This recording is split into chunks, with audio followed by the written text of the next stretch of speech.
안 물었어? 안 물었어. 반가워. 나 간다는 거 알고 온 거야? 어디서 뭐 텔레비 나왔나?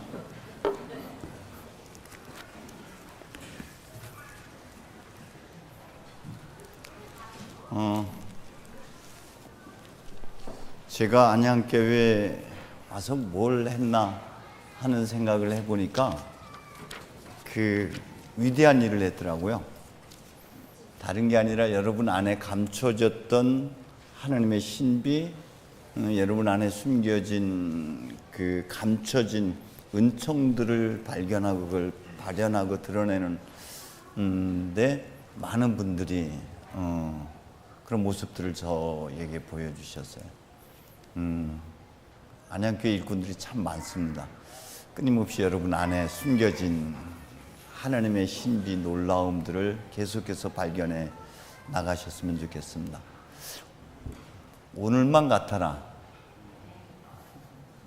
오늘 교인이 꽉 찼어요. 내가 가는 게 좋아서 그런 건가? 어떻게 된 건가? 평상시에 이렇게 꽉 차야 되는데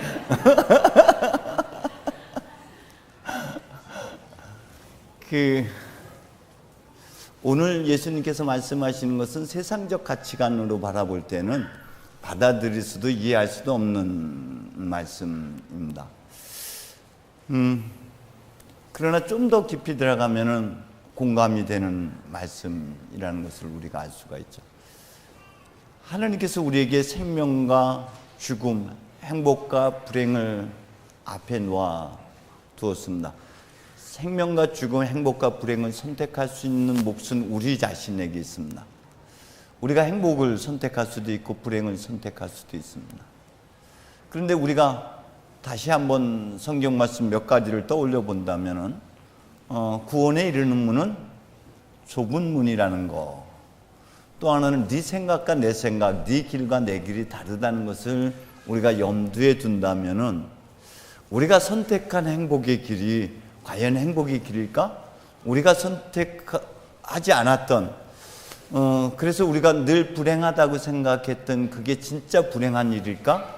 한번 깊이 성찰해 볼 필요가 있습니다. 구원에 이르는 좁은 문이라는 것은 바깥으로 향해 있는 문이 아니라 자기 내면으로 향해 있는 문이고 자기 시면을 향해서 걸어가는 길입니다. 거기가 멀고도 험난한 길, 좁은 길이에요. 오늘 아침에 저희 그 둘째를 이렇게 봤는데 많이 힘들어하고 피곤해 하더라고요. 그래서 물어봤어요. 너 많이 힘드냐? 했더니 힘들대. 뭐 때문에 힘들지? 어제 기도가 힘들었나? 했더니 기도가 힘들었대. 어제 청주 수녀원 일일 피정 때문에 갔다 왔는데 오가는 길이 힘들었던 것이 아니라 기도가 힘들었다. 예수원에 가면 이런 글귀가 써 있죠. 기도가 노동이고 노동이 곧 기도다. 이 말 뜻은 여러 가지 의미를 담고 있습니다. 기도가 그렇게 노동 못지않게 힘들다는 것을 담고 있는 것이기도 하고요. 우리가 살고 있는 모든 일상의 삶들이 곧 기도여야 된다는 것을 또 담고 있는 말이기도 합니다. 기도가 쉽지 않아요. 자기를 만나는 일, 자신의 상처를 만나는 일이 쉽지 않은 길입니다. 그런데 많은 사람들은 그런 자기 자신을 들여다보기보다는 바깥을 향해 초점이 맞춰져 있습니다. 거기에 구원이 있을 거라고 생각이 됩니다. 지력, 재력, 소유하고 있는 모든 것들, 명예욕, 이런 것들 안에 거기 사람에게 희망이 있다, 바깥에 뭔가 희망이 있다라고 생각하고 그것을 얻기 위해서 몸부림을 칩니다. 예수님을 잡기만 하면은 만사형통 될 거라는 착각 속에서 살아가고 있습니다. 거기 잡으면, 예수를 잡으면 내 병이 나을 것이고 모든 능력이 그에게로부터 나올 것이다. 재물을 잡으면 사회적 높은 지위에 오르기만 하면, 무엇만 잡으면, 그러나 성경은 그 끝은 파멸인 것을 얘기하고 있습니다. 주님은 그것과 반대되는 길을 선택하셔서 가셨죠. 가장 무기력한 곳, 가장 가난해지는 곳, 가장 낮아진 곳, 곧 십자가를 향해서 가셨습니다. 거기에서 구원을 확증해 주셨고 부활로서 이것이 사실임을 확인해 주셨죠. 지는 게 이기는 거라는 것을 주님께서 몸소 보여주셨습니다. 우리 그리스도인들은 비움을 향해서 걸어가는 사람들, 여러분이 성당에 오는 것이 하나님과 만나고자 하는 깊은 열망이라면 그 열망의 끝자락은 제대입니다. 제대에서 여러분이 죽고, 여러분의 생각이 죽고, 여러분의 가치관이 죽고, 그리스도로 다시 태어나서 새로운 관점에 눈 열리는 것, 그래서 새로운 삶을 시작하는 자리가 제단이고, 여러분의 예배가 완성되어지는 지점입니다. 예수님께서는 다른 관점으로 우리를 보십니다. 사람들은 예수에게서 능력이 나와서 예수를 보고 만지려고 하지만 예수는 우리에게 다른 관점을 가지고 다른 시선으로 우리를 보십니다. 주님께서 보시는 시선은 요한복음에서는 이렇게 표현되고 있습니다. 꿰뚫어 보심이라는 표현이 있고요. 또 하나는 시몬을 바라보시면서 그 안에 뭐가 있음을, 베드로, 계파의 성향이 있음을 알아차리시고 그것을 들추어내는 사역을 하고 계시죠. 그래서 사무엘상에서 보면은 하나님은 사람처럼 보지 않는다. 사람들은 겉을 보지만 하나님은 어디를 보신다? 중심을 보신다. 주님은 지금 그들의 중심을 바라보고 있는 것이에요. 그러면서 하시는 말씀이 너희는, 가난한 너희는 행복하다. 왜? 하나님의 나라가 너희의 것이다. 우는 사람, 굶주린 사람, 그들은 장차 웃게 될 것이고 라고 표현해. 장래를 얘기하고 있다면 가난은 현재적 부요를 얘기하고 있어요.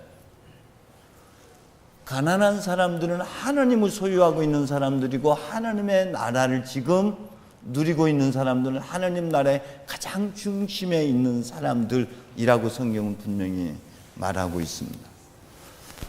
그래서 이 말씀을 보면 가난한 사람들은, 너희들은 행복하다라는 말씀들은 첫 번째 떠오르는 본문의 말씀 중에 하나가 고린도후서 6장에 있는 말씀입니다. 사도 바울이 한 이야기 중에서 이런 표현이 있습니다. 가난하지만 많은 사람을 부유하게 만들고 아무것도 가진 것 없지만 사실은 모든 것을 가지고 있습니다. 여러분은 아무것도 세상적인 물질이나 여러 가지 가지고 있지 않다 할지라도 내게 가진 것 없지만 나자렛 예수를 명하노니 일어나 걸어라 하는 능력이 여러분 안에 있습니다. 믿습니까? 여러분은 사람을 살리기도 하고 죽이기도 할 수 있는 그런 힘과 고난, 그 하늘의 창조적 능력이 부여된 사람들, 여러분은 여러분의 말끝에 여러분의 미래를 열기도 하고 닫을 수도 있는 능력이 여러분의 언어에 담겨져 있습니다. 잘 될 거야. 할렐루야. 여러분의 말 한마디에 그 사람에게 깊은 상태를 입히기도 하지만 여러분의 따뜻한 위로와 격려의 말에 그 한 사람의 인생이 달라지게끔 할 수 있는 힘도 누구에게 있다? 나에게 있다는 거예요. 하늘을 열고 닫는 것은 하느님에게 속해 있는 것이 아니라 누구에게 있다? 나에게 있다. 하늘을 열기도 하고 닫기도 할 수 있는 힘과 능력은 여러분의 언어 속에 있습니다. 여러분의 마음 속에 있습니다. 하나님께 그걸 담아주셨기 때문에 그렇습니다. 우리가 볼 수 없지만 가시적으로, 아니 믿음으로만 여러분의 영이 하나님의 성령 위에 눈 띄어질 때만 하나님의 신비, 하나님의 놀라움을 알아차릴 수가 있는 거예요. 때문에 우리가 눈 떠야 하는 것은, 우리가 봐야 하는 것은 여러분 자기 자신입니다. 아무것도 가진 것 없지만 모든 것을 가지고 있는 사람들이 여러분 자신인 줄로 믿습니다. 하나님은 바로 그런 사람들을 사로잡습니다. 하느님을 부여잡지 말고요, 하느님께 잡히는 여러분 되셨으면 좋겠습니다. 하느님에게 잡히기 위해서는 가난해져야 돼요. 철저하게 하나님만 의지하고 오로지 하나님만 바라보는 사람이어야만 됩니다. 내 힘과 내 재능, 주변 사람들의 도움이 있다라면 나는 할 수 있는 게, 하나님께서 하실 수 있는 게 아무것도 없습니다. 성경은 이렇게 말합니다. 하나님께서는 지혜 있다는 자들을 부끄럽게 하시려고 어리석은 사람들을 택하셨고요, 강하다는 사람들을 부끄럽게 하시려고 이 세상에서 약한 사람들을 선택하셨습니다. 유력한 자를 무력하게 하시려고 세상에서 보잘것없는 사람들, 아무것도 아닌 사람들을 택하셨습니다. 여러분은 아무것도 아닌 사람이 되어야지만이 하나님의 영에 사로잡힐 수가 있습니다. 하나님께 가까이 가는 길은 여러분이 하나님께 다가가는 일입니다. 그것은 사도 바울이 표현했던 대로 내게 유익했던 것을 다 분별히 여기고 오로지 그리스도의 권능을 잡기 위해서 하나님의 영에 사로잡히기 위해서 가까이 나아가는 길입니다. 거기에 하나님 계십니다. 여러분 가지고 있는 것으로 차지하려고 하지 마시고 여러분 자체가 능력자인 것을 알아차리셨으면 좋겠습니다. 아브라함에게 희망은 아브라함의 가장 큰 소원 중에 하나는 후손이었습니다. 그 후손의 첫 번째가 누구였었냐면 조카 룻이었어요. 근데 조카 룻하고 갈등 관계가 형성되면서 조카 룻을 포기하게 됩니다. 포기하면서 네가 좌하면 내가 우할 것이요 네가 우하면 내가 좌할 것이다 라면서 자기의 기득권을 다 내려놓고 철저하게 가난해졌을 때 하나님께서 눈을 들어 사방을 보라고 하십니다. 네 눈에 보이는 모든 것을 너에게 주겠다고 말씀하십니다. 하나님 우리가 가난해졌을 때 가난함에 방치해 두지 아니하시고 가장 좋은 것 당신 자신을 우리에게 내어주시는 분이신 줄로 믿습니다. 그런 하나님 앞에 사로잡히는 여러분 되셨으면 좋겠어요. 하나님은 앞서도 말씀드렸지만 겉을 보시지 않습니다. 중심을 보시는 분이십니다. 때문에 여러분 자신에게 깊이 들여다보셨으면 좋겠습니다. 어느 순간 깨닫게 될 것입니다. 내가 네 안에 네가 내 안에 있음을 알아차리게 될 것이다. 제가 예전에 30년 전에 첫 발령지가 강화읍교회 지교회인 송산교회였습니다. 송산교회 가서 제가 제일 먼저 하는 일은 아침 새벽기도 마치고 나면 늘 매일 했던 일 중에 하나는 마귀 들린 사람 찾아가서 마귀 쫓아내는 기도를 하는 일이었어요. 또 제가 처음 갔을 때 그 성당엔 참 요상한 구조를 갖고 있었습니다. 그 교회는 지교회였기 때문에 신부님이 한 달에 한 번 혹은 일주일에 한 번씩 와서 미사를 드렸어요. 근데 이 강화읍 성당에서 11시 미사, 본미사를 드리고 나면은 보통 냉정리교회도 지교회였기 때문에 냉정리교회, 그 다음에 송산교회를, 그 다음에 삼산교회, 이렇게 강화교회가 맡고 있는 교회가 여러 개 있었는데 송산은 저녁 7시에 미사를 드렸어요. 농사 짓는 시기에는 대부분의 교인들이 얼큰해서 오십니다. 성령에 취하기도 전에 이미 취해서 오시죠. 요 시간에 맞춰서 어떤 일이 일어나면 맞은편 그 한 200m 정도의 거리를 두고 무당이 거기다 집을 사가지고 굿판을 벌여요. 이 굿판이 벌어지면은요 예배 시간에 소리가 잘 안 들려. 신문이 설교도 안. 왜냐하면 이 북꽹과리 여기에 묻혀가지고 예배가 예배 같지 않게 끝나. 우리 손에 우리 눈에는 보이지 않지만은 여러분에게 어떤 힘과 능력이 있냐면 기도할 수 있는 힘이 있잖아요. 그때 교인들한테 그랬어요. 여러분 저 무당 굿집을 지나갈 때 십자성호만 거두고 지나가십시오. 하느님이여 여기 임하소서, 여기 당신께서 함께 하심을 드러내 주소서.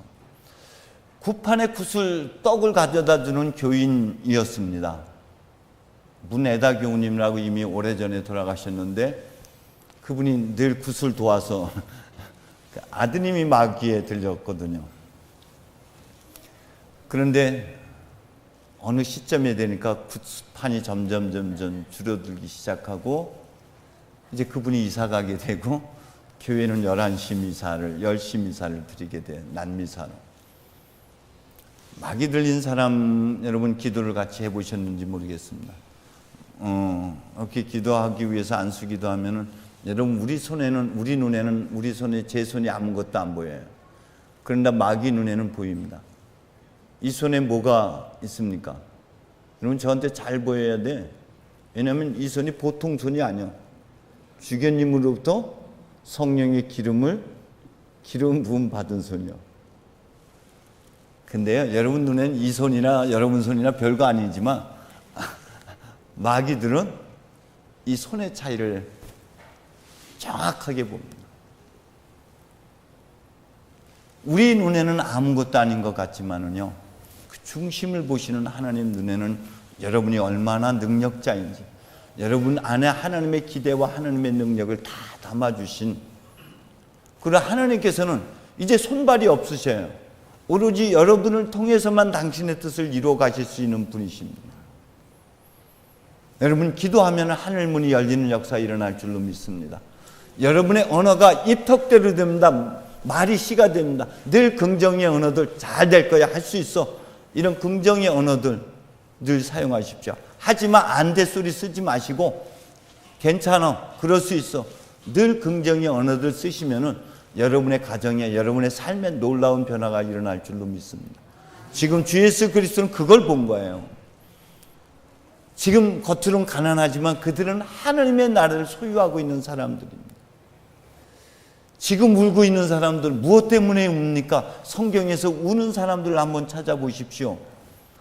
여인들의 울음소리가 왜 웁니까? 우는 사람 속에 보면은 한나가 웁니다. 자식에 대한. 근데 성경에서 말하는 자식은 뭐예요? 후손을 얘기하는 겁니다. 자기 존재를 이야기하는 겁니다. 우는 자는, 지금 울고 있는 자는 잃어버린 나를 찾기 위해 우는 거라면은요, 웃는 것은 주 회장님, 아리랑, 참 나를 알아차린 자만이 갖게 되는 그 즐거움, 그 아리랑 노래를 부를 수가 있는 거예요. 그래서 우는 자가 웃을 수 있는 것은 날 찾았기 때문에 웃을 수 있고 행복해 하는 것이죠. 지금 웃고 있는 자는요, 허상에 속아서 살고 있는 사람들을 얘기하는 거예요. 참 나를 잃어버려서 내가 어디 있지, 날 찾기 위해서 몸부림칠 때 울 수밖에 없는 것이죠. 굶주린 것은 무엇입니까? 사랑과 위로의 말씀에 굶주려 있는 거예요, 관심에. 근데 그는 이미 하나님의 위로와 격려를 충분히 받고 있어요. 나는 가난하기 때문에 남들에게 베풀 수 있는 게 아무것도 없다고 부처님 앞에 하소연하는 그를 향해서 주님께서 무죄 칠시를 이야기하고 있지 않습니까? 너에게 아직도 많은 사람에게 나눠줄 게 있다. 그 중에 웃는 얼굴로 다른 사람들을 맞이할 수 있고, 따뜻한 눈빛으로, 따뜻한 마음으로, 위로와 격려의 언어로서 그들을 격려하고 지지할 수 있고, 그들을 온몸으로 도와줄 수도 있고 양보할 수도 있고, 그들의 마음을 읽어줄 수도 있으니 너희는 모든 것을 가지고 있는 사람입니다. 그러니 여러분 모든 것을 갖고 계신 분이죠. 여러분 모든 사람은 살리는 몫을 여러분에게 부여되어 있습니다. 그러니 여러분 모든 사람은 살리는 여러분 되시길 바랍니다. 혜택을 받는 사람이 아니라 나누어주는 여러분 되시기를 간절히 소망합니다. 기도하겠습니다. 주님, 우리에게 당신을 담아주셨습니다. 우리에게 능력을 담아주셨습니다. 우리가 기도할 때에 닫혔던 문이 열리고 미래의 비전이 하나님 우리에게 달려 있습니다. 우리의 말 한마디도 사람을 죽이기도 살리기도 합니다. 하나님, 우리로 하여금 이제 모든 사람을 살리는 몫을 감당해 나가도록 우리를 축복해 주옵소서. 예수님의 이름으로 기도합니다.